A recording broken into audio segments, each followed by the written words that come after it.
All right, so in today, good afternoon, Queensland. In some good news, we've only had one new case of COVID in our hotel quarantine, which is great, and we're very comfortable with that. We only have 5 active cases at the moment in Queensland, and once again, Queenslanders have come out and been tested 6,834 tests in the past 24 hours. And in further good news, Dr Young has advised that in relation to Western Australia, that we'll be lifting that hotspot to the southwest region after 1 a.m. tomorrow, and hopefully, fingers crossed, the rest of those hotspots by 1 a.m. on Sunday the 14th. But we'll advise over the weekend, and hopefully there'll be no further issues there. Well, I want to talk about a couple of things today. So first of all, I'm releasing the report into the outbreak of that newly highly infectious strain of COVID at the Hotel Grand Chancellor. I received that report this morning, so we're releasing it straight away today, and I also briefed National Cabinet on a little bit of it as well. And since the pandemic started, we've seen some 66,000 people go through our hotel quarantine, and we have never had an issue until now with this new strain. And I really want to thank and show my respect to all of the hotel staff that are involved in helping to manage our hotel quarantine right across the state. So thank you very much. And of course, we've put some options on the table to the federal government to look at how we could do some regional quarantine, but I'll talk about that in a little bit later. The Commissioner will go through the findings, and the Health Minister and the Chief Health Officer, but there were no breaches in quarantine or security, and it was not transmitted in the air conditioning, so a lot of work and testing was done in relation to that. The cleaner and the Grand Chancellor staff and those on security did everything they were supposed to do, and the investigation could not find exactly how the new infectious strain was transmitted. But what we are seeing is that this infectious strain is getting out in terms of it's not just unique to Queensland, it's happening in Western Australia, it's happened in Victoria, and of course in New Zealand. So what we are seeing, highly infectious strains, and of course our quarantine hotels are not hospitals. They were never built to serve this purpose. And the fact that we've been able to manage so many people through a hotel quarantine says a lot about the capacity of people to come together and put in strict protocols to make sure that we can look after people to the best of our ability. The report does say that it's most likely, despite following all the precautions that have worked for so long, the cleaner contracted this new strain from a surface. So that's one option. It does make a number of other recommendations, and there are also concerns about guests opening doors and potentially infecting corridors. And I draw your attention to page 11 of that report. I'll just grab my glasses. Eyesight's not as good as it used to be. Where it says the door to guest rooms is recognised as a potential high risk of opportunity for transmission of the virus. Recommendations for minimisation of this risk include consideration of reducing the number of times staff attend guest rooms for delivery of meals, linen, cleaning supplies and the like, and for guests to be required to wear masks when opening the door for any reason. So I think what we can also say from this report is that we are dealing with a new strand of this virus, okay? It is highly contagious. We've got the UK strain, we've got the South African strain, the South American strain that are circulating in the world, and our quarantine is our last line of defence, and what we don't want to see is what's happened in other parts of the world where countries and cities and towns have gone into lockdown and their economy has absolutely stalled as a result of that. So we want to continue to protect our Queensland lifestyle, and we will do that as much as possible, and new strains mean new measures to fight them, and the Health Minister will go through some of the other key recommendations from that. In relation to national standards of hotel quarantine, we raised this at National Cabinet as well, and hopefully AHPPC will take into consideration everything that's happening around the country of their respective jurisdictions and make sure we continue to have a high national standard. And of course, we were briefed today too about the vaccine rollout. That's all very positive, it's very encouraging, and of course we will see that rollout start, my understanding is around the end of February, Dr Young. So the priority of course will be our workers in hotel quarantine, and then of course workers in aged care and our vulnerable citizens, which of course is indeed welcome. Also, as part of the report, a statewide Director of Quarantine Services has been appointed to focus on policy, planning and leadership, who is Dr Cleary, and I understand he was part of the investigation, and he's got very senior experience in health, and I welcome that. So finally, just on National Cabinet as well, as I said, our quarantine hotels are not hospitals. We're dealing with the highly infectious strains now that are coming in, and fingers crossed we won't see any of that break out into the community, but of course there is a higher risk. That's why I put to the Prime Minister a couple of options, one being the home ground out near Gladstone that would have to be serviced by Rockhampton, and today we are definitely ruling that out. It was too complicated in terms of the way in which you would have to transport people to that. However, we are still working with the Commonwealth in relation to the proposal at Toowoomba, where there would be a facility that would be set up right next to the airport. And if the Commonwealth wants to pursue that option to bring home more vulnerable Australians by charter flights, well then the ball's now in their court. So once again, I'm merely presenting options here, because what we are seeing now, it wasn't just the Hotel Grand Chancellor where we saw what happened with the transmission of this highly contagious virus. We are seeing it now in other parts of Australia. So all we can do is put options on the table. And the final point I'll say is that whilst the states are doing a job that, you know, in terms of trying their hardest to manage hotel quarantine, I would say that quarantine is a shared responsibility. And when I mean a shared responsibility, you only have to look at the Constitution, where it's quarantine is a federal responsibility.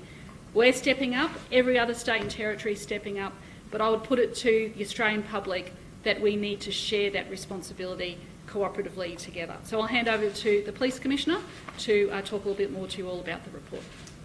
Thanks, Commissioner. Thank you. Thank you, Premier, and good afternoon, everyone. First of all, before starting, I'd like to thank the review team who have done an incredible job in what really was a relatively short time.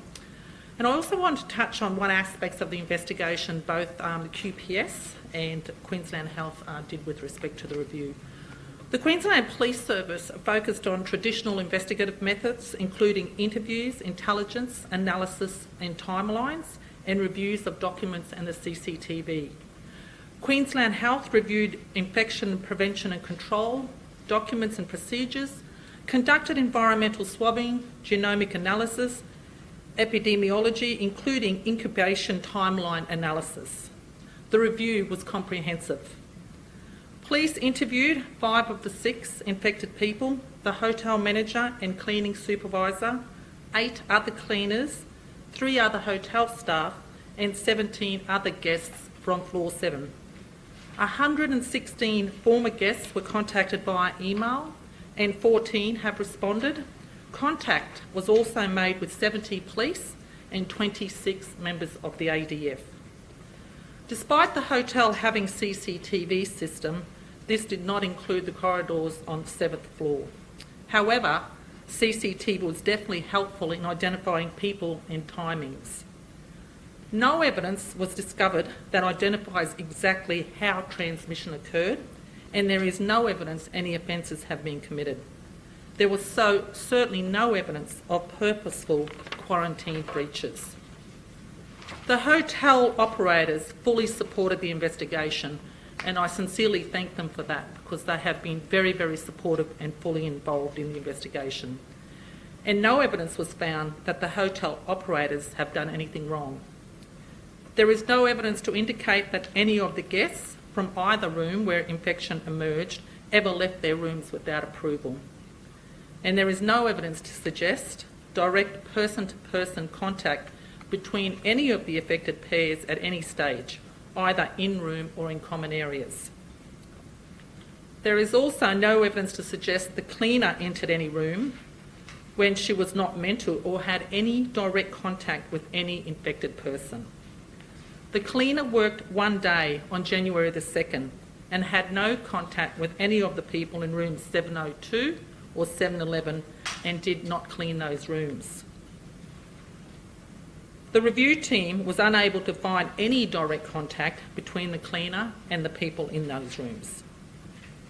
The Grand Chancellor operates two independent air conditioning systems, and neither system shares air with any rooms. The rooms involved have different systems on opposite sides of the hotel.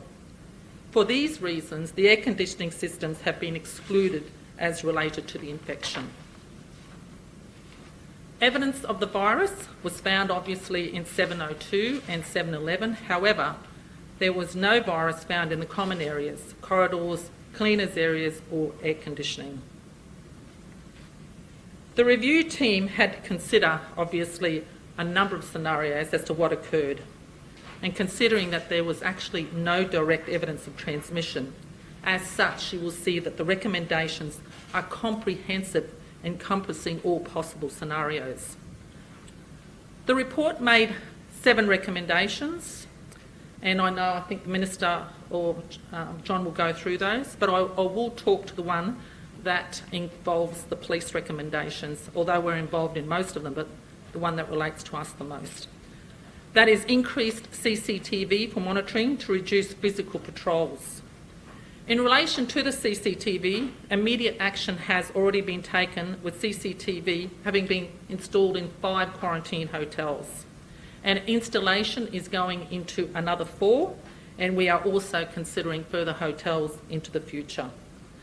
I will now hand over to John, who will further explain some of the hypotheses around what might have occurred. Thank you. Oh, sorry. Okay. Apologise. Thank you. Can I just thank the Queensland Police Service and Queensland Health for the joint investigation in relation to the transmission through the Grand Chancellor and the 6 cases that we saw rise from that. It has been an incredible effort, and we're pleased to receive this report and welcome and accept the recommendations that have been made.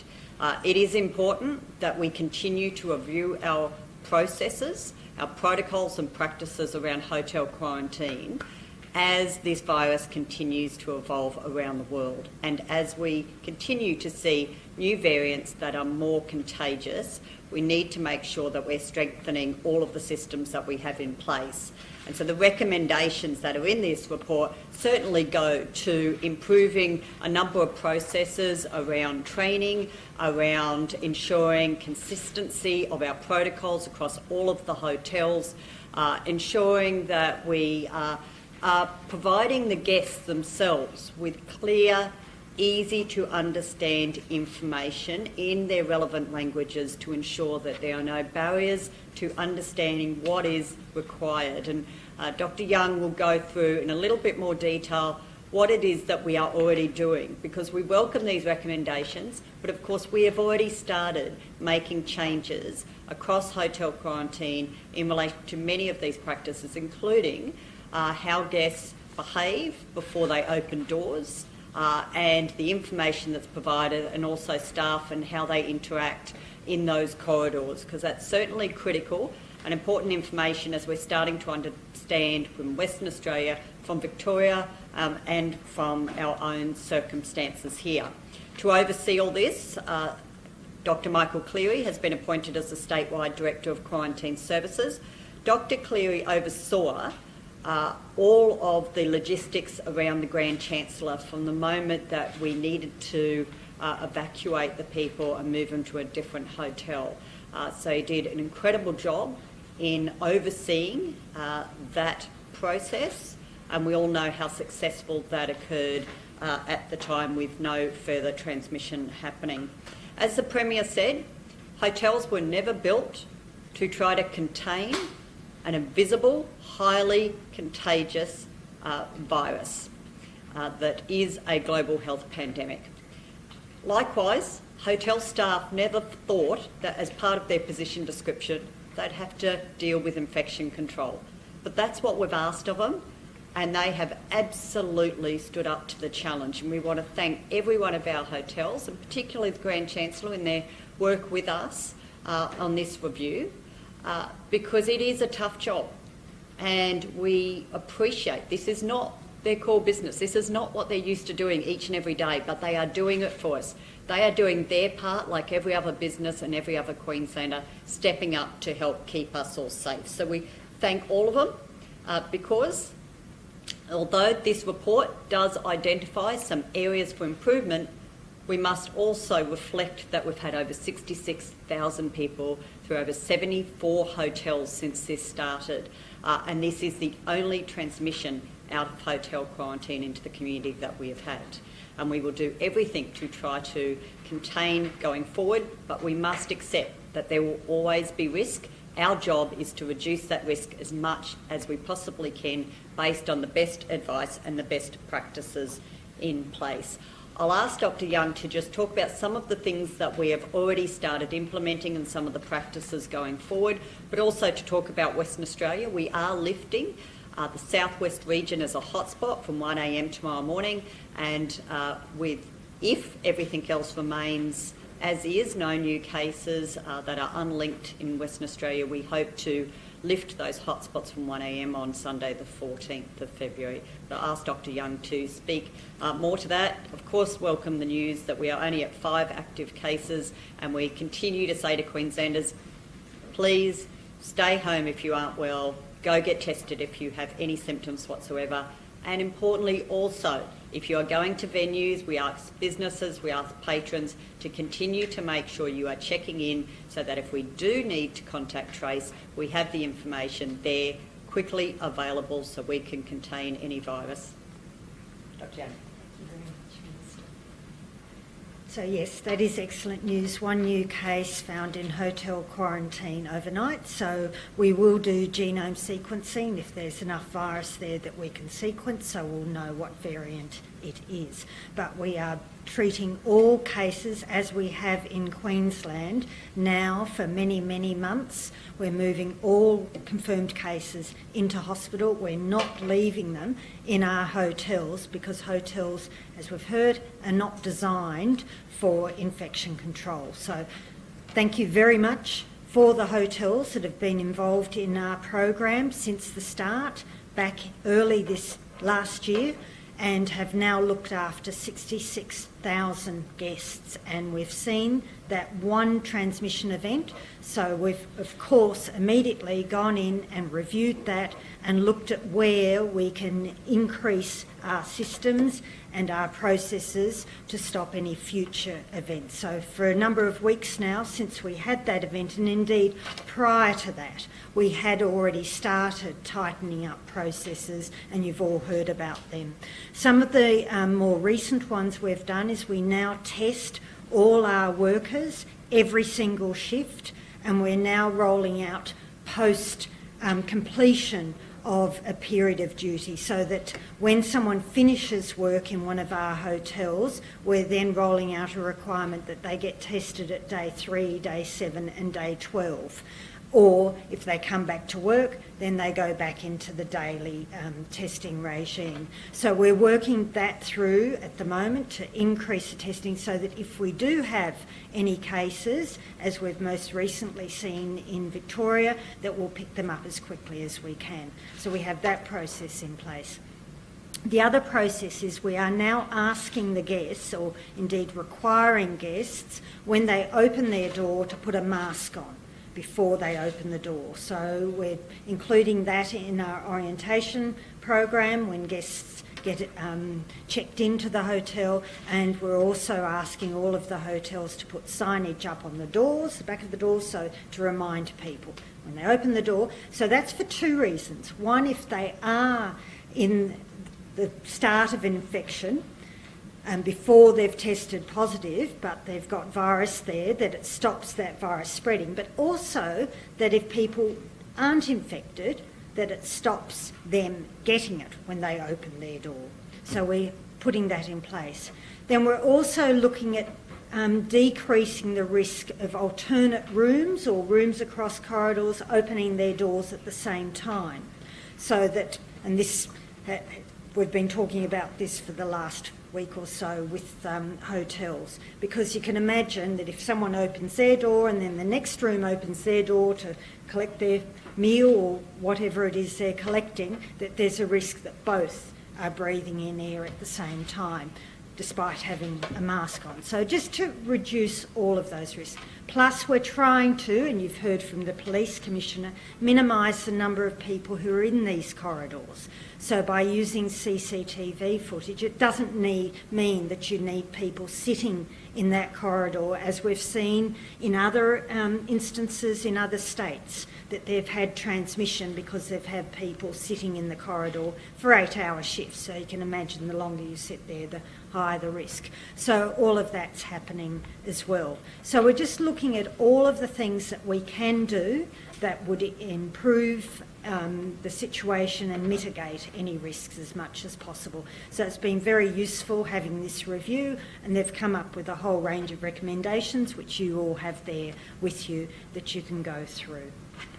Now, Western Australia, there's excellent news there. We've not seen any further cases. So they have removed the requirement for any restrictions in the southwest region, which is why we also here in Queensland, because we followed their lead in terms of determining which areas to declare as a hotspot. So we are going to, as of 1 a.m. tomorrow, remove the southwest region as a hotspot, which means that anyone who is in hotel quarantine in Queensland today, because they were in that southwest region, hadn't been anywhere else in either of the other two hotspots, can tomorrow leave hotel quarantine. Then next Sunday, Western Australia has already signalled that they intend to remove all of their additional restrictions just after midnight next Sunday morning, assuming that there are no cases. So we'll likewise remove those hotspots next Sunday morning at 1 a.m, so Sunday the 14th of February, again assuming that there aren't any cases, because we're still in that one incubation period from when they first announced their case. But it is very reassuring that they've tested tens of thousands of people, including a large number of close contacts, and not found any of them to be positive. Thank you. Any questions? What were the gaps in and lapses in infection prevention and control? Sorry? It talks about the gaps. Well, there's a number of recommendations. Did you want to direct that specifically to health? I'm just wondering what those lapses were. Well, there's a whole list there, Patrick, if you go to the report, and it talks about the recommendations there in relation to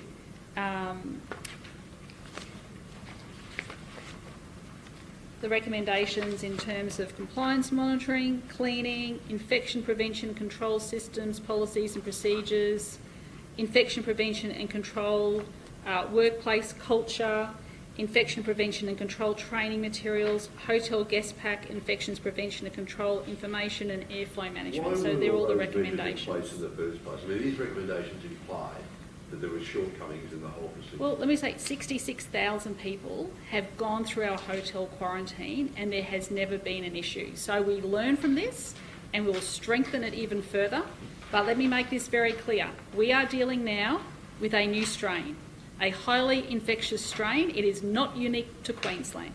You only have to look what's happening around the world to see if this gets out of control, what can happen to people's lives and people and the economy. Is this not further evidence that hotels just don't work and shouldn't be used?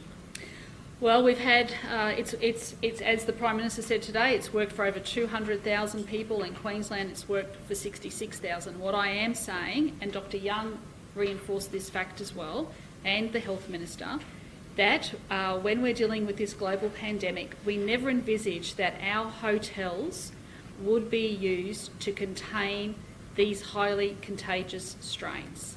So this is new. Everyone has stepped up and done everything. Like, we have so many workers in our hotel quarantine system and they're all trying their best. They are doing their absolute best, and where we can strengthen and tighten things up, that's exactly what we're doing. So we'll be implementing these recommendations, and Health has, by and large, implemented a lot of them. Oh, from National Cabinet today, are we increasing our intake? Yes, we are. So from the 15th of February, we're going up back to the 1,300 of these are incoming arrivals.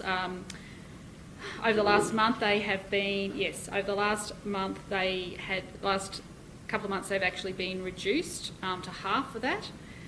So there are a lot of vulnerable Australians that are still overseas, and I really feel for the families out there that are very concerned about their loved ones, especially where this virus has taken over in those countries. And you can understand how people are concerned, and they want to see their loved ones return. The other thing that National Cabinet agreed as well is that the Prime Minister would be sharing with us those manifests of people who are coming back into the country. If the federal government agrees to pay for this new quarantine facility that you're proposing near Toowoomba, what will we have to give them in return? Well, we're just merely putting proposals to them, and like I said, that we have to adapt and evolve as this virus is adapting and evolving, and hopefully with the rollout of the vaccine it will hopefully lower the risk. At the moment, this highly contagious strain means there's a higher risk out there. Are you planning to increase the cap above that 1,300 though? Not at the moment. Sorry? If the federal government agrees to pay for that new quarantine facility, Then there would be additional capacity there in Toowoomba to take in charter flights. The federal government is looking to use the Toowoomba facility for chartered flights for returning Australians. and how many more on top of that cap would that be? We'd have to ask the federal government because they're in charge of the charter flights, not me. What's your understanding of Yes, Sarah. What's your understanding of the extra information the federal government wants on the Toowoomba proposal? The Prime Minister said today he needs more details before they can go ahead with it. Well, look, these are just proposals that we're putting forward to them. They are actually in charge of the international arrivals that are coming in. They would have to put in place money towards the construction of the facility. They'd have to put in place the staff. So, you know, they did that with Howard Springs, so there is a clear option for them to pursue that. Like I said, it's not just me that are putting these proposals on the table. Other premiers have also put proposals on the table as well. And this is where I said before that quarantine should be a shared responsibility. It's not just up to the states to do quarantine. It should be a shared responsibility. And is the idea that, say the Toowoomba one, and maybe following on to Lydia's question, but if the Toowoomba facility gets up and running, it would be supplementary to Correct. the hotel quarantine in Brisbane. So it's not shifting hotel quarantine. The federal government will not entertain shifting where the international flights are coming into at the moment.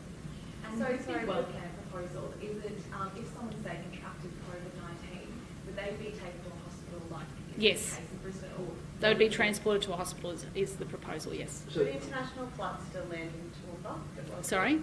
Would those charter flights be landing at Wellcamp? Yes. Airport? Yeah. I mean, there's been a fair bit of action on youth justice while you've been away. Can you Yep. give us some sort of timeline of when and what will happen? Sure. Are there any other questions on anything else? And the final thing I'll just say about National Cabinet too is that I did actually raise the JobKeeper issue for our tourism sector as well. As you know, I've been very vocal on this, that I just don't think that at the end of March, our tourism sector can go unassisted. And, you know, I'm working with my ministers on some measures that we can put in place there, and hopefully the federal government's also looking at some targeted assistance as well. But that's going to really hurt our tourism industry, not just in Cairns, but with Sunday and the Gold Coast as well. He has mentioned before there would be targeted support. The JobKeeper won't be extended beyond March. Are you satisfied that will be enough? Well, I'm merely reporting what all of the stakeholders have been saying to me up there, the tourism operators. They're telling me they wanted me to lobby the federal government to extend JobKeeper. I'm merely conveying a message, and perhaps the federal government might go up there and listen to the same people I sat down with and hear that very strong message. Do you have any idea how much it will cost to build that site at Toowoomba? No. Tens of millions, hundreds of millions? No, it wouldn't be that much, no. And can I just ask, Sorry, in Sarah. the report it says that cleaners didn't have access to hand sanitizer in the guest rooms when they were cleaning them during in between glove changes. I might just get health to address that one if I can, and then I'm happy to talk about other issues. Yep. Thank you. So the hand sanitizer issue, what the review team found was that there were other opportunities to provide greater access to hand sanitizer. So there is hand sanitizer in the common areas. It was the view of the review team that it would be better to also have other access, including personal access. So, you know, the sort of things that you put in your pocket.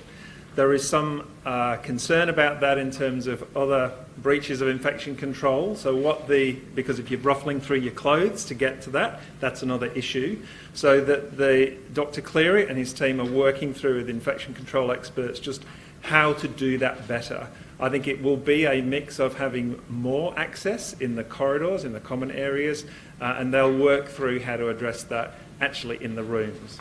Also, as a layperson, it seems like quite an obvious thing that the cleaners be sort of armed with hand sanitizer, you know, in their pocket or in their wherever they carry the rest of their equipment.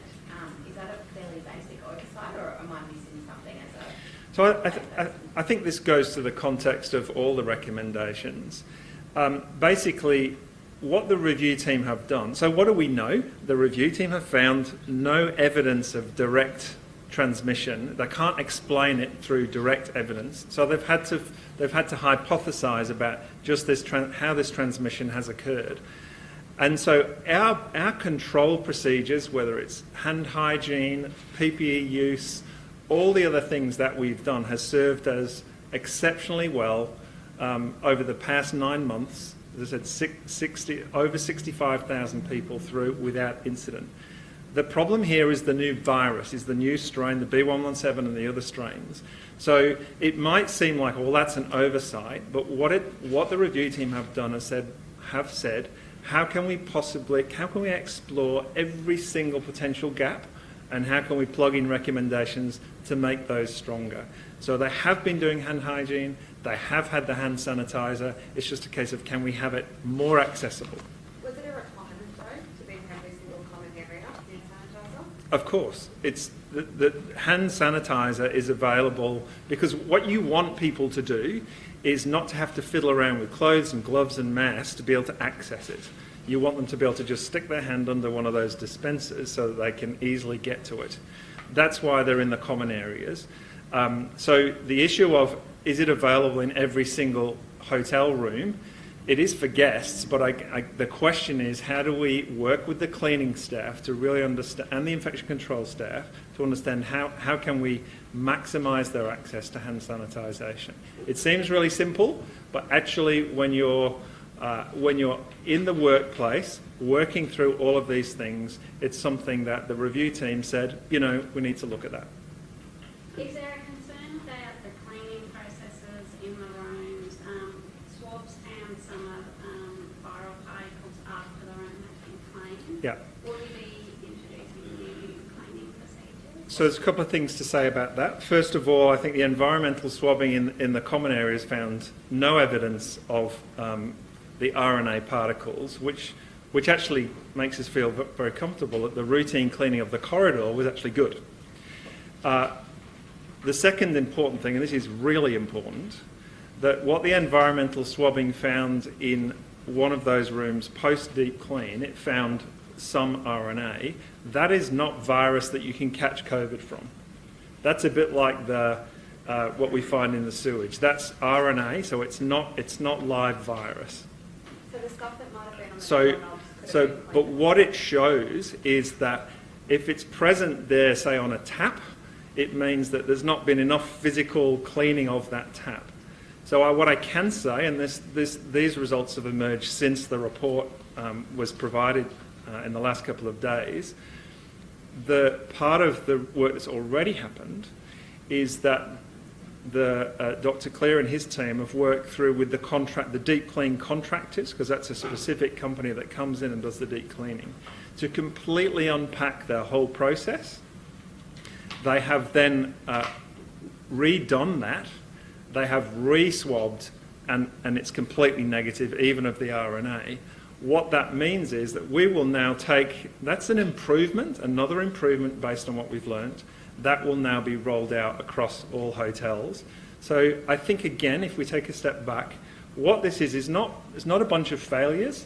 What this is a bunch of opportunities for us to say, we're dealing with a new virus which is more infectious. We need to ramp up our controls, our risk controls, to make sure that they're a match for that. Can you explain the difference between a clean and a deep clean? What is it that is scrub harder? So a deep clean, and it would be good to show photographs of this. So a deep clean involves a highly technical clean. It's both physical and the agents they use. The cleaners are actually completely kitted out in respirators and head to toe in all the gear. They also use fogging and so on. So it's a very technical full clean that is meant to essentially expunge any germs, including this virus, from the environment. So it's the chemicals and the PPE they're wearing is different to a normal clean? And the physical aspects of how detailed they are in terms of going through and physically cleaning. Can you say why you're not recommending for the guests to wear gloves as well as masks, in the sense that if there's a concern about the virus going into the corridor and possibly falling on meal containers or something? Again, I think, I'm personally not an infection control expert. I have to rely on the expertise of the review team that they drew upon. I think what I would say is that our hotel guests are our first line of defence against this virus. They are part of the safety team, and one of the things you'll see in the report, that one of the areas where we think we can do better is to really harness their commitment as hotel guests in quarantine in a difficult setting to be on the safety team. So as well as learning all the other stuff they have to learn, we're focusing on providing them with, I guess, much more focused information on how can they play their part. Now that will include, as Dr. Young has already said, when we go minimising the entry in and out of the room with the door, we will be contacting them before we go and knock on the door to give food or take laundry out, a time before, 10 minutes before or so they can put a mask on at that point, and that allows any droplets in the room to sort of hit the deck and not be a risk, or reduce the risk when the door is opened. So, and as well as that, wear a mask. In terms of wearing gloves, again, we rely on the infection control experts around, what's appropriate for them in terms of PPE barriers. Are you still waiting on other aspects of the report? Like I read that they're doing more growing of the virus, perhaps after the room has been deep cleaned and they found virus. So, as the Commissioner said, we're really proud of this joint work with police and health. It's been a turnaround of a really comprehensive review in 3 weeks. What the review team have chosen to do, and we're absolutely supportive of that, is to get this to a point where they, basically where they think they can land the report and give us a whole lot of recommendations. There are a couple of things that are outstanding that we'll come back to. One is that, takes a few weeks to see if they can grow virus from the RNA that they collected from the environmental swabs. I think, certainly from our perspective, that's not going to be a significant issue. That's not going to be hugely material to what we're talking about here. The second thing, and this was really important, again, I think with our police partners, is we wanted to make sure that, we interviewed a lot of people, or police interviewed a lot of people. We wanted to make sure that others, particularly in the hotel at the time, had the opportunity to make contact and if they had any issues, to be interviewed. So I think I'd ask the Commissioner to comment on that, where we're up to with that. But again, if anybody has any commentary or any information that they'd like to give that they think might help, and they haven't already done so, then we're certainly open to hearing that, Commissioner. Let me ask you. Thank you. Yeah. What's the lesson here for other states? I think you're finding that other states are experiencing exactly the same. That's why I think we need to continue to review our protocols and procedures and to continue to have the highest standards possible. So every state will learn from everything that's happening in each of their jurisdictions. Do you think this is a wake-up call for New South Wales, who are saying that they think it's kind of a good idea to move quarantine away from the capital city? Well, I think they're all part of the AHPPC and they're all getting the same advice. Can I ask the Commissioner a question? You sure? Sorry. Thank you. Sorry, Commissioner, on Yep. another subject. Yep. The Payne Pass incident, what did you think of that behaviour, particularly towards a young female officer? I think that behaviour towards any officer is reprehensible. Police are here to protect and look after the community, and I think it involves respect on both sides. Should the NRL come down hard on a particular player? Look, NRL have their own systems. They have their own integrity commission, own investigations. I think I'll leave it up to them, but I think the public will also be watching closely as to what occurs. What about the Broncos? Should they take further action? Oh, that's not up to me, Lane. That's really up to them. But I know they all set extraordinarily high standards, and I think the public expects of it, and certainly if I expect it from my people, I think everyone expects it. President, what measures is your government considering in relation to youth justice in Queensland? Well, Jack, I've just finished National Cabinet and now I'm about to convene a meeting with relevant ministers and heads of department and we'll be discussing youth justice. Do you support GPS trackers? Sorry? Do you support Everything's on the table. But do you support the use of GPS? Everything is on the Do you support table. use of GPS trackers? Everything's on the table. When will we actually see some actual measures? There'll be announcements next week. Next week, and the language of the government has changed in the past week since we saw the Police Commissioner come out and say youth bail was being addressing. Were you sort of caught on the hop there last week, knowing the government seemed to want to discuss it? Well, let me say very clearly, the community expects us to do more. And as a government, I take my responsibility very seriously as Premier, and that is why I am immediately convening about an hour after this press conference. I've just dealt with National Cabinet to talk to the relevant ministers and the heads of the department to put clearly on the table options that will meet community expectations. When you say everything's on the table, what is on the table? Well, we're about to have a discussion, Jack, and I'm sorry you're what not... specific ideas are on the table? Well, it's a Cabinet subcommittee and you're not privy to Cabinet, so I will be updating... if you want to run for election and become part of the government, feel free. But I'm just being very respectful to everyone that, please, I've just dealt with National Cabinet, I'm dealing with youth justice issues, and I'll be updating Queenslanders next week. Is that a concession like your deputy said the other day that the system is failing if you say that Queenslanders want to do more? Well, what I'll say too, Patrick, is this, that, you know, we've invested $500 million of taxpayers' money into youth justice. I want answers today, how that money has been spent and what we are getting from that expenditure. Secondly, I said very clearly the community expects us to do more, and that is exactly what we do. So everyththing is on the table. You said everything was on the table. Does that mean boot camps is on the table? Except for that. Just finally, so the opposition say day one of Parliament they want to restore breach of bail defence. Is that on the table? Everything's on the table except for the boot camps. There we go. All right, thanks everyone. I've got to go. Just one more question. It might be with Dr. Young, but Yes. it's just whether you think the recommendations from the hotel quarantine report will be adopted by the other states. As in, do you think you'll see other states hotel quarantine requiring guests to wear masks when they open doors, for instance, and cleaning processes to be overhauled? Will it become a national thing? We all look at any reports we do. So it doesn't matter whether it's an outbreak in an aged care facility, whether it's an incident like this, we all share all of our reports and look at how we can then implement whatever issues there are that are relevant to us. So yes, I am positive that other states will look at our report and they will look at whether any of the recommendations work for them in their situation. Thank you.